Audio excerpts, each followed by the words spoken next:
करने पे हाथ काट दो, राजा का हाथ काट दो। समझिए कितना टफ है। फिलिस्तीन वाले ही कहेंगे कि अरब में राजा क्या कर रहा है, राजा कहता मरने दो इनसे, जब तक मरा ही रहेगा सब अपनी व्यवस्था देखते रहेगा। इसलिए पूरे अरब वाले गुलामी करते हैं किसकी, अमेरिका की। बट सबसे पहली गलती की इस्लामिक कानून के हिसाब से इनका बुर्ज खलीफा इन्होंने नहीं बनाया। पावरफुल और अमीर में अंतर। अगर मान के चलिए सऊदी अरब ढेर उड़ेगा,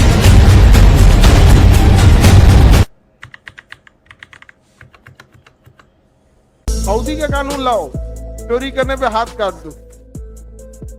केवल सऊदी का कानून इतना खराब खतरनाक है, इतना खतरनाक। देखो उस शरिया कानून में एक चीज मतलब ये ना कि चोरी के बदले हाथ काटो, उसमें सबसे खतरनाक चीज जानते हो क्या है? यदि कोई चोर चोरी करे तो उसका हाथ काट दो, लेकिन अगर कोई रोटी चुरा रहा है भूख की वजह से तो राजा का हाथ काट दो। अब समझिए कितना टफ है। भूख से अगर किसी ने चोरी किया तो किसका हाथ काट दो कि तुम राजा बन के बैठा क्या है। खैर दुनिया में लोग कहते हैं कि सऊदी का कानून बहुत बढ़िया है, बट सबसे पहली गलती कि इस्लामिक कानून के हिसाब से राजतंत्र होता ही नहीं है, और तुम राजतंत्र में बैठे हो कहते हो इस्लामिक कानून है। पहला ही गलती वहां यही है, इस्लामिक कानून में राजतंत्र नहीं है और ये सब राजा बन के बैठा है। तो मोहम्मद अब 2 दिन भूखे रह के मजदूरी किए थे, भाई राजा बन के रह रहा है और कानून लगाएगा। सो ये इधर संविधान पढ़ो, ये भारत का संविधान है, यहाँ एक एक अनुच्छेद लागू है, यहाँ कोई राजा नहीं। 57 मुस्लिम देश हमारी बात उन्हें तकलीफ देती है, लेकिन इतना जरूर कहते हैं ना, 57 के 57 एक हो जाओगे ना, एक बार इजराइल खांस देगा तो साइड हो जाएगा। इन 57 में किसी की औकात नहीं इजराइल से फिलहाल लड़ सके। अब हमसे कोई कहते हैं कि एक दौर ऐसा आएगा, बिल्कुल आएगा भैया, आप परमाणु बम ले आकर मार दीजिए, हम कहाँ कह रहे हैं। हम तो ये भी कहते हैं कि तुम्हें लड़ना है अपनी सेना बनाओ, थल सेना रखो, वायु सेना रखो, नौ सेना रखो, वैज्ञानिकों से करके मिसाइल बनवाओ, परमाणु बम बनाओ, मार दो जाके, कौन मना किया है। लेकिन ये क्या तरीका है, तुम हमास के आतंकवादी को पैरासूट से उड़ा के किसी बूढ़ा को मार दोगे, किसी के घर में मार दोगे, और फिर वो मारेगा तो तुमको दर्द होगा। ये क्या चोर सिपाही खेल रहा है, मारो परमाणु बम मार दो, मना किए हम लोग।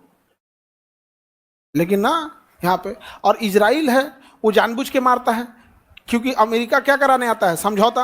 अब बाकी सब डेराइल लाता है अरब वाला।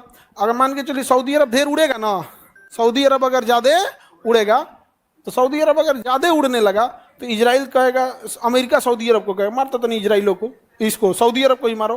तो अमेरिका के इशारा पे इजराइल किसी को पीट देता है। इसलिए पूरे अरब वाले गुलामी करते हैं किसकी, अमेरिका की। ये पूरे अरब देश में अभी आज के टाइम पे फलस्तीन में भूखमरी आ गई है, अस्पताल मार दिया गया है, स्कूल तोड़ दिया गया है, और बहुत हद तक बेंजामिन नेतन्याहू अब युद्ध को लंबा इसलिए खींच रहे हैं कि उनको अगले साल इलेक्शन लड़ना है। समझ रहे हैं ना, युद्ध को लंबा खींचने के कारण क्या, बेंजामिन नेतन्याहू का अब इलेक्शन लड़ना है, तो इलेक्शन के टाइम पे अगर जो पार्टी युद्ध कर देती है तो प्रॉफिट होता है। अब वहां पे हॉस्पिटल मार के गिरा दिया सब, जबकि जनेवा कन्वेंशन के हिसाब से अस्पताल पे हमला नहीं कर सकते, वो भी बच्चों के अस्पताल पे। उसके बाद देखो जो खाना की सप्लाई आ रहा था उस पर भी मार के गिरा दिया।